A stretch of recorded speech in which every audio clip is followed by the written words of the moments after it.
Millions of people around the world would agree that Disney World and Disneyland are some of the happiest places on Earth. All of the rides make a difference in making it the happiest place on Earth, and the ride I'm going to talk about is Expedition Everest. Expedition Everest was one of Disney's most expensive rides, totaling at around $100 million US and using 38 miles of rebar and 5,000 tons of structural steel. And a good chunk of that cost came from this Yeti, but the funny thing is that it never worked the way that Disney wanted it to.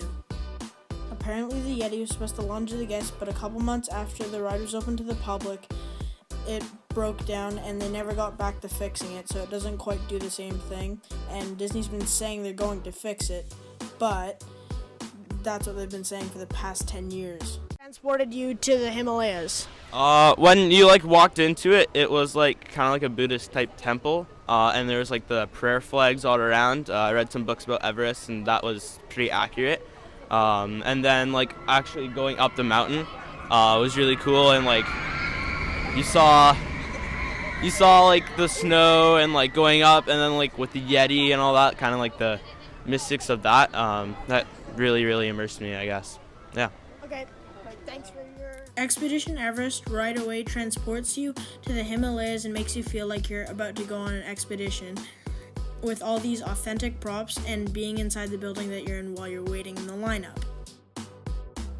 To make sure that none of these props were bogus, Disney sent a team of Imagineers over to Nepal to pick up everything to make sure that nobody could say that it's fake.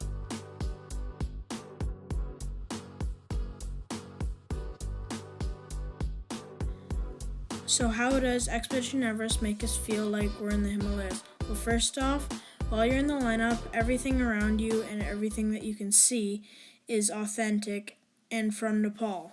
Really well, because the really cool thing about it for me is the outside of the ride. So as you're walking up to it, you kind of feel like you can't see it from further away, so you're kind of walking into that experience, which is really cool.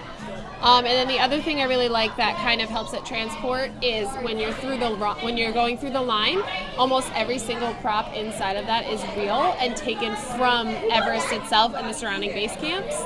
And then it's really cool how once you get off the ride, you come in here and you visit us. It's the same thing. Every single thing in here is 100% authentic. So it kind of keeps you in that headspace until you leave. The second thing is the physics of the ride and how it makes you have a real adrenaline rush, especially when you're going backwards and you go down a big drop. The third and final thing is the animatronic Yeti, which makes you feel like there is an actual Yeti chasing after you while you're on the ride. Those three things make up what keeps people coming back to this ride and makes them feel like they are in the Himalayas.